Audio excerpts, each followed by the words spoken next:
Hello नमस्कार दोस्तों, मैं अनुज वर्मा आप सभी लोगों का स्टडी 81 पर स्वागत करता हूं। आज हमारा टॉपिक है जो हमने पास्ट परफेक्ट टेंस सीखे थे उनके कुछ स्पेशल फैक्ट हैं, उनको हम आज सीखेंगे। उनको किस प्रकार बनाएंगे वो आज हम सीखेंगे। स्पेशल फैक्ट के बारे में जो पास्ट परफेक्ट में आते हैं उसमें जो स्पेशल कुछ फैक्ट हैं उनको हम आज सीखेंगे। देखो, सबसे पहले आता है व्हेन का प्रयोग। व्हेन का प्रयोग आता है सबसे पहले, तो इसमें जो व्हेन है उसको सबसे पहले लिखना, फिर उसके बाद सब्जेक्ट। अब ये एक तरह से समझ लो ये कंजक्शन के रूप में यूज होते हैं। व्हेन का प्रयोग कंजक्शन के रूप में यूज होते हैं। फिर सब्जेक्ट लिखना, वर्ब की सेकेंड फॉर्म लिखने हैं, फिर ऑब्जेक्ट लिखना है, फिर अदर वर्ड लिखना है। व्हेन लिखना है, सब्जेक्ट, फिर वर्ब की सेकेंड फॉर्म, फिर ऑब्जेक्ट, फिर अदर वर्ड। फिर उसके बाद कामा का यूज करना, कामा का यूज करना। फिर से सब्जेक्ट लिखना है, वर्ब, फिर वर्ब नहीं, हेल्पिंग वर्ब, फिर वर्ब की थर्ड फॉर्म, फिर ऑब्जेक्ट, फिर अदर वर्ड। ये इतना करना है।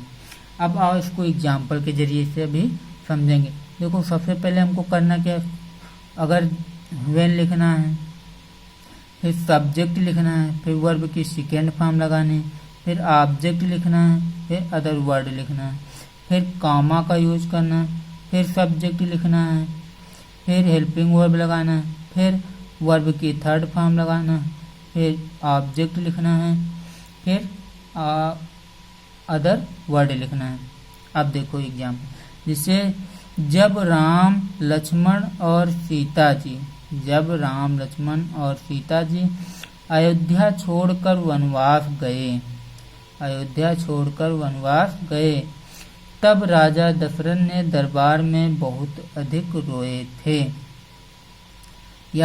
रोए थे। जब राम लक्ष्मण और सीता जी अयोध्या छोड़कर वनवास गए, तब राजा दशरथ ने दरबार में बहुत अधिक रोए थे। देखो, अब सबसे पहले क्या लिखना है, व्हेन लिखना है, तो व्हेन को लिख दो। जब के लिए हमने व्हेन का प्रयोग किया, फिर राम लक्ष्मण और सीता जी, ये इतना हमारा सब्जेक्ट है। इतना क्या है, राम लक्ष्मण और सीता जी हमारा क्या है, सब्जेक्ट है। तो इसको लिख लो, तो राम लक्ष्मण एंड सीता जी, क्योंकि इन्हीं के द्वारा कहाँ जाने का बात हो रही है, वनवास गए थे, वनवास जाने की बात हो रही। तो ये हमारा इसी के द्वारा कार्य किए जा रहे हैं, राम लक्ष्मण और सीता जी के द्वारा कार्य किया जाता है। तो ये हमारा सब्जेक्ट हो गया, तो इसको लिख दो, राम लक्ष्मण एंड सीता जी।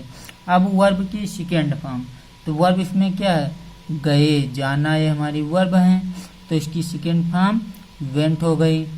फिर अब ऑब्जेक्ट है इसमें, तो ऑब्जेक्ट इसमें नहीं है। फिर अदर वर्ड पीछे से बनाते हुए चलिए, तो वनवास की, टू एग्जाइल, छोड़कर की, लिविंग, अयोध्या की, अयोध्या। फिर से देखो, when Ram Lakshman and Sita ji went to exile living Ayodhya. अब जो दूसरा वाला टेंस होगा, अब यहीं पे हमको क्या लगाना, कामा का यूज करना है। यहीं पे कामा का यूज करना है, क्योंकि कामा का यूज सूत्र में भी किया गया, कामा का यूज कर दो। अब फिर से सब्जेक्ट लिखना है, हेल्पिंग वर्ब उसमें लगानी, वर्ब की थर्ड फॉर्म, फिर ऑब्जेक्ट, फिर अदर वर्ड। अब देखो, सब्जेक्ट इसमें क्या है, राजा दशरथ ने दरबार में बहुत अधिक रोए, तो राजा दशरथ, हेल्पिंग वर्ब हैड, अब वर्ब की थर्ड फॉर्म, तो वर्ब इसमें क्या है, रोए थे, ये हमारी वर्ब है, तो इसकी थर्ड फॉर्म, वीप में रोना होता है, इसकी थर्ड फॉर्म वेप्ट हो गई, तो वेप्ट लिख दो, वेप्ट। फिर वेप्ट लिख दिए, फिर बहुत अधिक की, वेरी, फिर दरबार में कि इन द कोर्ट। इस प्रकार इसको हम बनाएंगे। देखो, फिर से समझो, जब राम लक्ष्मण और सीता जी अयोध्या छोड़कर वनवास गए, तब राजा दशरथ ने दरबार में बहुत अधिक रोए थे, बहुत अधिक रोए थे। तो जब के लिए हमने व्हेन का प्रयोग कर दिया और तब के लिए हमने कामा का यूज किया है, तब के लिए हमने कामा का यूज किया। फिर अब सबसे पहले सब्जेक्ट क्या है इसमें, तो राम लक्ष्मण और सीता जी, इन्हीं के द्वारा कार्य होता है। तो ये पहले वाक्य में पहले वाक्य में सब्जेक्ट है, तो राम लक्ष्मण एंड सीता जी, इसको लिख दिए। फिर अब वर्ब की सेकेंड फॉर्म, तो वर्ब क्या है इसमें, गए, जाना है हमारा क्या वर्ब है, तो इसकी second form went, second form went हो गई। फिर वनवास की टू एग्जाइल, वनवास की टू एग्जाइल। फिर छोड़कर की लिविंग, छोड़कर की लिविंग। फिर अयोध्या की अयोध्या, छोड़कर की लिविंग, अयोध्या की अयोध्या। ये हमारा एक टेंस बन गया, जो आगे का टेंस होता है ये हमारा बन गया। अब पीछे वाला टेंस, इसमें देखो, इसमें जो शुरुआत होगी वो आगे वाले टेंस से शुरुआत होगी, पीछे वाले टेंस से शुरुआत नहीं होगी कि हाँ उसमें हम जो पहले सीखे थे पहले वीडियो में तो पीछे वाले टेंस से शुरुआत हो, नहीं ऐसा नहीं होगा। इसमें जो कंजक्शन दिया गया है व्हेन, तो इसी से शुरुआत होगी। जब राम लक्ष्मण और सीता जी अयोध्या छोड़कर गए, तो यहीं से जबकि व्हेन राम लक्ष्मण एंड सीता जी। फिर गए कि वेंट टू एग्जाइल, वनवास को, लिविंग छोड़कर, अयोध्या तो अयोध्या, यहीं से शुरुआत होगी। अब तब के लिए हम कामा का यूज करेंगे, तब के लिए कामा का यूज किए, तब के लिए कामा का यूज किए। अब जो टेंस होगा उसको पास्ट परफेक्ट में बनाना है, अब जो टेंस होगा उसको पास्ट परफेक्ट में बनाना है। तो फिर से सब्जेक्ट पे आओ, तो सब्जेक्ट इसमें क्या है, राजा दशरथ, तो राजा दशरथ की राजा दशरथ, राजा दशरथ की राजा दशरथ। अब दरबार में बहुत रोए थे। अब हेल्पिंग वर्ब हैड होती, क्योंकि पास्ट परफेक्ट में हेल्पिंग वर्ब हैड होती है, तो हैड लगा दो। वर्ब की थर्ड फॉर्म, तो वर्ब की थर्ड फॉर्म वीप में रोना, इसकी थर्ड फॉर्म वेप्ट हो गई, वेप्ट हो गई। अब बहुत की वेरी, में की इन, दरबार की द कोर्ट, इस प्रकार ये बनेंगे। एक तो ये टाइप होगा, एक दूसरी तरह यही टेंस हमारा दूसरी तरह भी बन सकता है। जो ये हमारा टेंस होता है इसको बाद में बनाओ, इसको चाहे बाद में बनाओ, ये वाला जो टेंस होता है इसको बाद में बनाओगे फिर भी सही रहेगा। तो सबसे पहले इसको बनाना है, जैसे Raja Dasharath had wept very in the court, इसको पहले बना दो पास्ट परफेक्ट में। अब इसमें जब को लगा दो व्हेन कंजक्शन के रूप में, when Ram Lakshman and Sita ji went to exile living. अब यही टेंस उठा के यहाँ रख दो फिर भी सही रहेगा। ये टेंस पहले पास्ट परफेक्ट में बना दो, फिर ये वाला जो है इसको पास्ट इंडेफिनिट में यहाँ व्हेन कंजक्शन जोड़कर इसको लिख देते हैं, इस प्रकार भी बना सकते हो। देखो पहले ये टेंस बनाना चाहते हो तो इसको बना लो, Raja Dasharath had wept very in the court, in the court, इसको सबसे पहले बना दो, इसको पहले बना दिए। फिर जब राम लक्ष्मण और सीता जी अयोध्या छोड़कर वनवास गए तो व्हेन लगा दो, when Ram Lakshman and Sita ji went to exile living Ayodhya, इस प्रकार भी इसको बना सकते हो। फिर देखो दूसरा आता है हार्डली एंड स्केर्सली, स्केर्सली का प्रयोग किस प्रकार होगा। अगर हार्डली का यूज कर रहे हो या स्केर्सली का यूज कर रहे हो तो उनका प्रयोग किस प्रकार होगा। तो उनका प्रयोग होगा हेल्पिंग वर्ब के जस्ट बाद में इनका प्रयोग होता है। जैसे देखो वह मुश्किल से स्टेशन पहुंचा ही था कि ट्रेन चल दी। वह मुश्किल से स्टेशन पहुंचा ही था कि ट्रेन चल दी।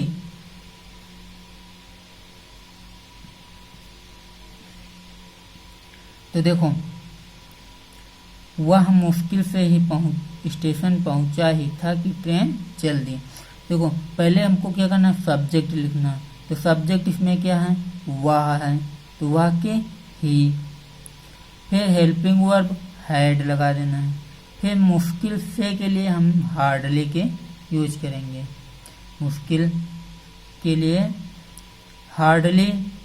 फिर अब वर्ब की थर्ड फॉर्म, तो पहुंचना वर्ब है, तो इसकी थर्ड फॉर्म रीच्ड, इसकी थर्ड फॉर्म रीच्ड। फिर ऑब्जेक्ट इसमें क्या है, स्टेशन, तो स्टेशन हमारा ऑब्जेक्ट, तो द स्टेशन ये हमारा ऑब्जेक्ट हो गया। अब ऑब्जेक्ट अदर वर्ड इसमें है नहीं। अब कंजक्शन व्हेन का यूज करना है, की के लिए व्हेन का यूज करो। फिर ट्रेन चल दी, तो ट्रेन की, द ट्रेन, चल दी की, स्टार्टेड, क्योंकि चल दी तो स्टार्ट होकर वो चल दी, स्टार्टेड। देखो फिर से समझो, सबसे पहले हमको सब्जेक्ट लिखना, हेल्पिंग वर्ब, फिर हार्डली लगाओ या स्केर्सली लगाओ। फिर वर्ब की थर्ड फॉर्म, फिर ऑब्जेक्ट, फिर अदर वर्ड, फिर व्हेन, फिर सब्जेक्ट, वर्ब की सेकेंड फॉर्म, फिर ऑब्जेक्ट, फिर अंत में अदर वर्ड। अगर आता है तो लगाओ, अगर नहीं आता है छोड़ दो। फिर देखो, अब इसको हम दूसरे तरह से भी, पहले यही समझो फिर उसके बाद दूसरी तरह बताएंगे। देखो, पहले सब्जेक्ट तो उसके द्वारा काम हो रहा है, तो पहले ये इतना टेंस देख लो, ये इतना टेंस देखो। तो पहले ही, फिर हैड, पहले सब्जेक्ट, फिर helping verb, subject helping verb, क्योंकि सब्जेक्ट है, फिर हेल्पिंग वर्ब। फिर या तो हार्डली का यूज करो या स्केर्सली का यूज करो, तो हमने हार्डली का यूज किया, हार्डली। यहाँ पे स्केर्सली भी लिख सकते हो, हार्डली के स्थान पे स्केर्सली भी लिख सकते हो, वो भी सही। तो हार्डली। फिर रीच, ये हमारी वर्ब है, ये हमारी वर्ब है, तो इसकी थर्ड फॉर्म तो रीच्ड हो गई। फिर ऑब्जेक्ट, द स्टेशन, ये हमारा ऑब्जेक्ट है, द स्टेशन ये हमारा ऑब्जेक्ट है, इसको लिख दो। फिर अब अदर वर्ड इसमें है नहीं, तो अदर वर्ड को छोड़ दो। फिर अब की के लिए कंजक्शन व्हेन का यूज किए। फिर ट्रेन चल दी, तो फिर से सब्जेक्ट, द ट्रेन, चल दी की, स्टार्टेड, स्टार्टेड वर्ब की सेकेंड फॉर्म। फिर ऑब्जेक्ट इसमें है नहीं, तो ऑब्जेक्ट को छोड़ दो। फिर देखो अगला, देखो इसी को दूसरी तरह, अगर आप लोगों को ये तरीका नहीं समझ में आया तो भाई दूसरी तरह बता रहे हैं, उसको समझो। अब देखो, अगर ये टेंस आपको पहले बनाना है, जो पीछे वाला टेंस है इसको पहले बनाना, तो पहले व्हेन द ट्रेन स्टार्टेड लिख सकते हो, व्हेन द ट्रेन स्टार्टेड लिख सकते हो।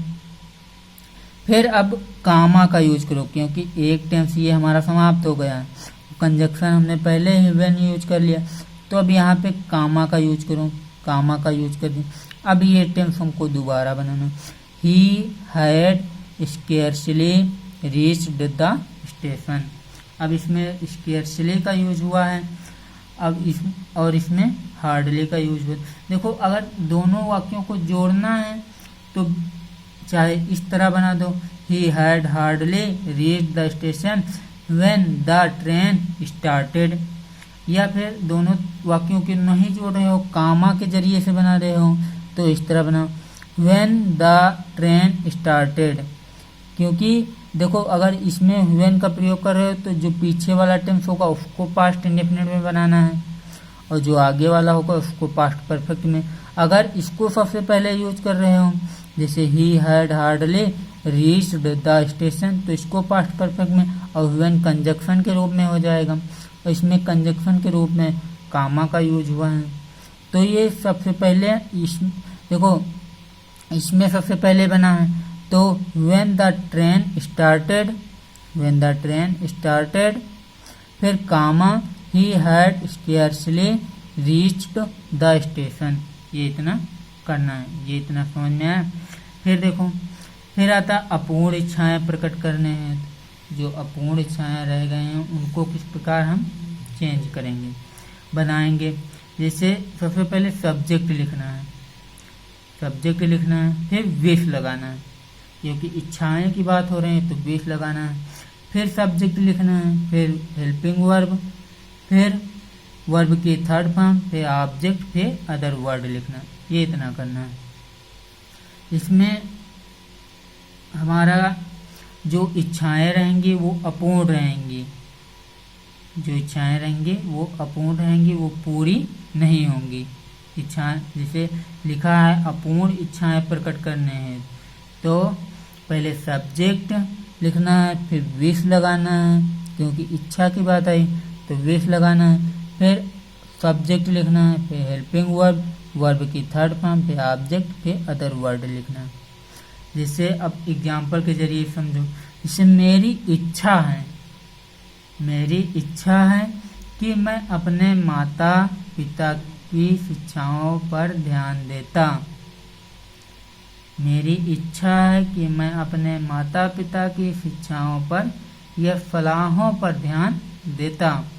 तो पहले हमको क्या करना है, सब्जेक्ट लिखना है। तो सब्जेक्ट इसमें क्या है, मेरी की आई, इच्छा की wish, I wish, I wish, ये इतना होगा। अब फिर से सब्जेक्ट आना है, तो सब्जेक्ट इसमें क्या है, मैं, तो मैं की आई, मैं की आई। हेल्पिंग वर्ब हमको हैड लगानी है, क्योंकि हम पास्ट परफेक्ट के बारे में पढ़ रहे हैं और उसमें स्पेशल फैक्ट जो होते हैं तो वो सारे में हेल्पिंग वर्ब हैड लगेगी, तो हैड लगा दो। फिर वर्ब की थर्ड फॉर्म, तो वर्ब की थर्ड फॉर्म क्या है इसमें, ध्यान देना, ध्यान देना कि लिसेंड या सुनना, तो लिसन होती है, लिसन की थर्ड फॉर्म लिसनेड या लिसेंड कह सकते हो, लिसेंड। फिर अपने माता पिता की शिक्षाओं पर, अपने माता पिता की शिक्षाओं पर, तो टू अपने माता पिता की, my parents advice, my parents advice, अपने माता पिता की सलाहों पर या शिक्षा पर। देखो फिर से समझो, मेरी इच्छा है कि मैं अपने माता पिता की शिक्षाओं पर ध्यान देता, तो मेरी इच्छा है, तो इसमें अपूर्ण इच्छा प्रकट हो रही है, अपूर्ण प्रकट हो रही क्योंकि उसने ध्यान तो दिया नहीं, तो इसीलिए इसमें अपूर्ण इच्छा प्रकट हो रही, पूरी इच्छा नहीं प्रकट हो रही। तो अपूर्ण इच्छाएं जिसमें प्रकट हो तो उसमें आई विश, देखो सब्जेक्ट लिखना है, फिर विश लिखना है, सब्जेक्ट लिखना है, फिर विश लिखना है। तो सब्जेक्ट इसमें क्या है, मेरी, तो मेरी की आई, फिर इच्छा की विश, ये इतना लिखना है। आई विश, मेरी इच्छा है कि, ये यहाँ तक ये जान लो बन गया हमारा, मेरी इच्छा है कि, आई विश, ये यहाँ तक बन गया। अब इसमें आपको की के नहीं बनाना, ना है की बनाना, की और है की नहीं बनाना। अब फिर से सब्जेक्ट पे आना, तो सब्जेक्ट क्या, मैं, तो आई। हेल्पिंग वर्ब क्या लगाने, हैड। फिर वर्ब की थर्ड फॉर्म, तो ध्यान देना, ये हमारा वर्ब हो गया, इसकी थर्ड फॉर्म। लिसन में ध्यान देना, इसकी थर्ड फॉर्म लिसनेड, लिसनेड हो गए। फिर अपने माता पिता की शिक्षाओं पर, तो ये हमारा क्या है, ऑब्जेक्ट है, तो object to my parents advice, ये हमारा ऑब्जेक्ट हो गया। अब अदर वर्ड इसमें है नहीं, तो अदर वर्ड को छोड़ दो, फुल स्टॉप लगा दो। अब इतना समझ में आया। अब अगर इस तरह के वाक्य आएंगे तो प्लीज़ आप लोग हमें कमेंट करें कि कर लोगे कि नहीं कर लोगे। अगर नहीं कर पाओगे तो हम आप लोगों को फिर दोबारा बताएंगे और अच्छे से तरीके से बता पाएंगे। फिर देखो, फिर आता है द सीक्वेंस ऑफ टेंसेस, जो सीक्वेंस में टेंस होते हैं उनको हम किस प्रकार बनाते हैं उनके बारे में थोड़ा बहुत जान लेते हैं। जैसे मोहन ने कहा, मोहन ने कहा सूर्य निकलने के बाद उसके पिताजी बाहर गए थे। मोहन ने कहा कि सूर्य निकलने के बाद उसके पिताजी बाहर गए थे। तो देखो मोहन ने कहा, तो मोहन कहा कि सेड, की दैट। अब देखो सीक्वेंस से बना रहे हो, मोहन सब्जेक्ट है तो इसको मोहन की, कहा कि, सेड की दैट। फिर अभी ये टेंस हमको नहीं बनाना है, 4 निकलने के बाद ये टेंस नहीं बनाना, ये बनाना हमको उसके पिताजी बाहर गए।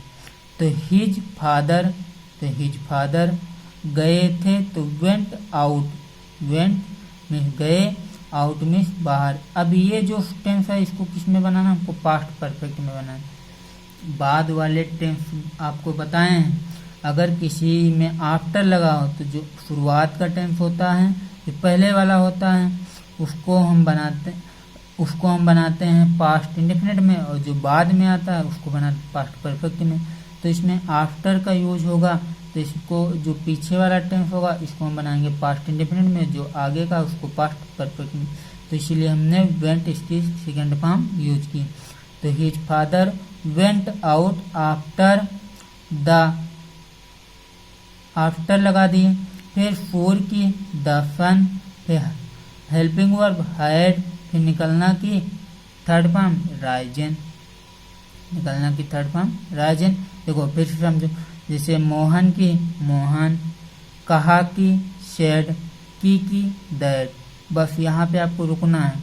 अब हमको देखना है टेंस, अब 4 निकलने के बाद उसके पिताजी बाहर गए थे, तो हिज फादर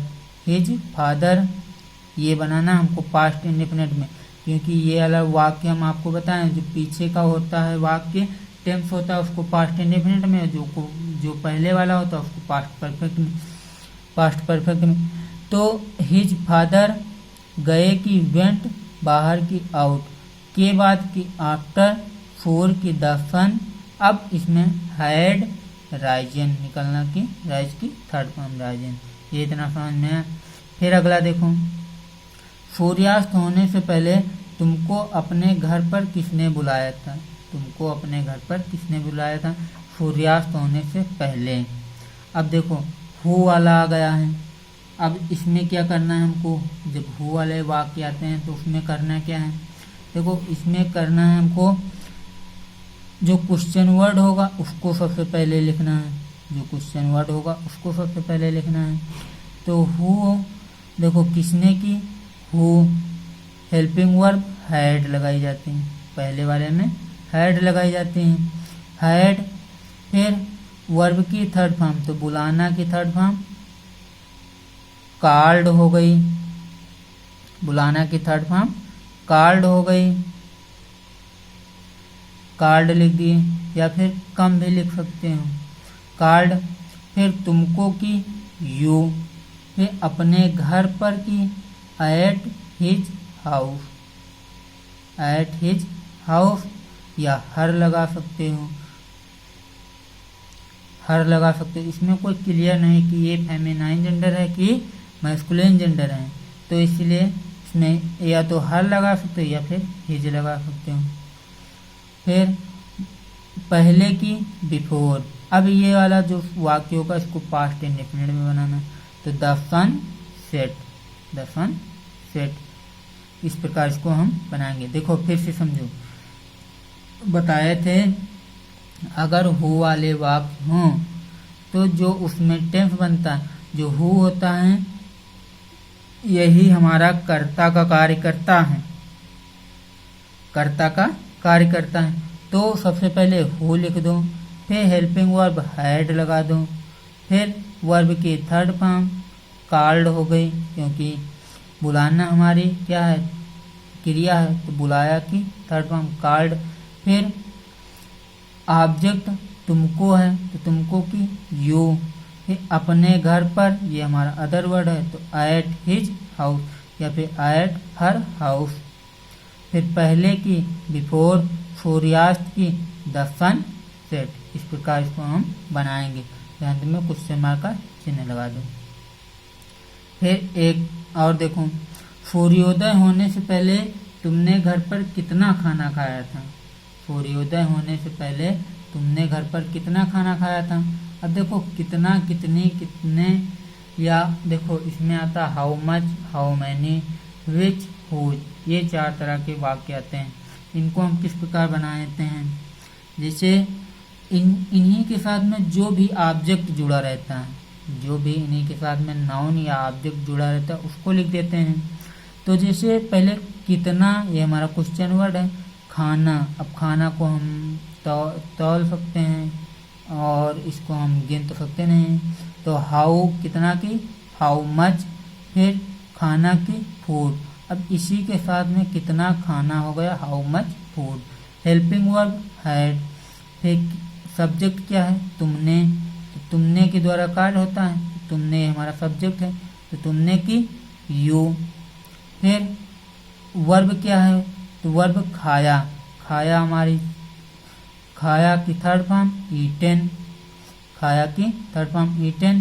फिर अदर वर्ड क्या है इसमें, घर पर, तो एट होम, क्योंकि ऑब्जेक्ट हमने ये हाउ मच है तो इसी के साथ में यूज है, तो यह ऊपर हमारा ऑब्जेक्ट, और जो क्रिया के बाद आएगा वो आएगा अदर वर्ड। तो एट होम हो गया। फिर पहले की बिफोर, पहले की बिफोर। फिर सूर्योदय होने की, तो द सन राइज्ड। अब देखो पहले आया तो पीछे वाला सेंटेंस किसमें बनेगा, पास्ट इंडेफिनिट में, और जो शुरुआत का टेंस होगा उसको पास्ट परफेक्ट में। तो सूर्योदय होने से पहले तुमने घर पर खाना खाया था, तो how much food had you eaten at home before the sun rised. देखो फिर से आप लोग एक बार समझो, जब कितना कितनी या फिर how much how many which whose वाले वाक्य आते हैं तो उसके साथ जो भी ऑब्जेक्ट या नाउन जुड़ा रहता उसको उसी क्वेश्चन वर्ड के साथ लिखा जाता है। जैसे इसमें कितना और इसके साथ में क्या जुड़ा, खाया, खाना, इसके साथ में खाना जुड़ा है, तो कितना के साथ में हम खाना का यूज करेंगे। तो कितना खाना की how much food, how much food, क्योंकि देखो जब बताए हैं कि जब भी अगर हम कितना के लिए अगर गिनती में हो जिसको गणनीय हो गिन सकते हैं उसमें हाउ मैनी का प्रयोग करते हैं, और जो गणनीय नहीं है जिसको माप और तौल सकते हैं जिसमें मात्रा बताई जाती है उसमें हाउ मच का प्रयोग करते हैं। तो खाना में क्या है, मात्रा बताई जा रही है तो इसमें हम हाउ मच का यूज करते हैं किया। तो how much food, how much food, इसी के साथ में जो ऑब्जेक्ट लिखा है इसको लिख दे हाउ मच फूड। फिर हेल्पिंग वर्ब क्या है, हैड, पास्ट परफेक्ट की हेल्पिंग वर्ब हैड। फिर सब्जेक्ट क्या है, तुमने, तो तुमने की यू, तुमने की यू। फिर वर्ब क्या है इसमें, तो खाना, इसमें आई ए जुड़ा है, या जुड़ा है, तो या था जुड़ा है, तो ये हमारी वर्ब हो गए। खाया था, तो खाया की ईटेन। फिर कहाँ पर खाया था, घर पर, तो अदर वर्ड क्या बचा, घर पर, तो घर पर की एट होम। अब पहले की बिफोर, अब जो पहले वाला वाक्य है सूर्योदय होने से, तो इसको हमको किस में बनाना है, पास्ट इंडेफिनिट में बनाना है। तो सूर्य की द सन, उदय की राइज्ड, द सन राइज्ड, इस प्रकार इसको हम बनाएंगे।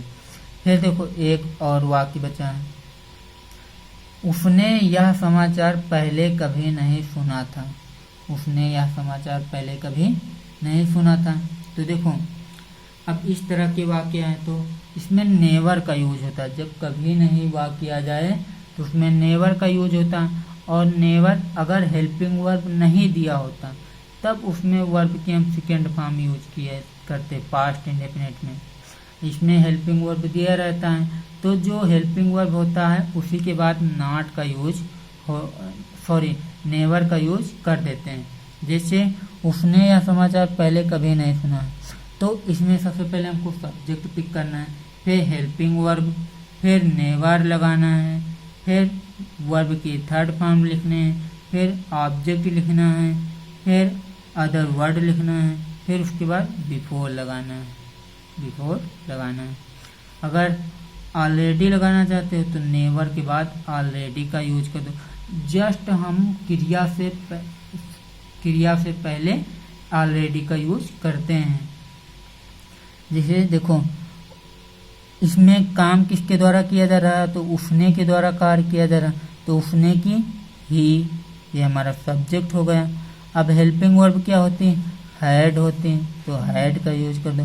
और कभी नहीं के लिए नेवर का यूज कर दो, कभी नहीं के लिए नेवर का यूज करो। अब सुना था कि, अब देखो सुनना में आ ई ए जुड़ा है, और ये हमारी क्या है, आ ई ए, इनके साथ में था थी थे भी जुड़ा है, तो ये हमारी क्या है, पास्ट परफेक्ट है, तो इसकी थर्ड फॉर्म। तो सुना था कि हियर में सुनना, इसकी थर्ड फॉर्म हियर्ड। फिर यह समाचार, तो ये हमारा ऑब्जेक्ट है, तो दिस न्यूज, यह समाचार हो गया। फिर पहले की बिफोर, इस तरह भी बना सकते हो। देखो सबसे पहले हमको सब्जेक्ट लिखना है, तो सब्जेक्ट इसमें क्या है, उसने है, तो उसने की ही। फिर हेल्पिंग वर्ब हैड होती है, तो हैड लगा दो। फिर कभी नहीं के लिए हम नेवर का यूज करते हैं, तो नेवर लिख दो। फिर सुना था, ये हमारी क्रिया हो गई, तो इसको लिख दो हियर्ड। फिर ऑब्जेक्ट क्या है, यह समाचार, तो दिस न्यूज। अब पहले की बिफोर, इस प्रकार इसको हम बनाते हैं। और इसी वाक्य को हम एक दूसरी तरह देखो ऑलरेडी लगा के, जैसे ही सब्जेक्ट है उसको लिख दो, फिर हेल्पिंग वर्ब हैड को लिख दो। फिर अब नेवर लगाते हो, तो नेवर लगा दो, कभी नहीं के लिए नेवर का यूज कर दिए। फिर अब ऑलरेडी का यूज करो, ऑलरेडी, पहले के लिए ऑलरेडी का यूज कर दिए। अब क्रिया, तो क्रिया क्या है इसमें, सुनना की थर्ड फॉर्म, तो सुनना की हियर होती है, इसकी थर्ड फॉर्म हियर्ड, ये हमारी वर्ब हो गई। अब ऑब्जेक्ट क्या है, यह समाचार, तो दिस न्यूज, यह समाचार। अब अदर वर्ड इसमें कोई बचा, तो अदर वर्ड इसमें नहीं है, बस यहीं पर हमारा full stop, sorry question mark का चिन्ह नहीं रहेगा, फुल स्टॉप हो जाएगा। He had never already heard this news, इसको इस प्रकार हम चेंज कर सकते हैं, या तो इस प्रकार चेंज कर सकते हो तो इस प्रकार करो, नहीं तो इस प्रकार अगर चेंज कर सकते हो तो इस प्रकार करो। अगर आप लोगों को मेरा वीडियो अच्छा लगा हो तो प्लीज़ इसको लाइक करें, शेयर करें, सब्सक्राइब कर लें और कमेंट करें। Thank you so much.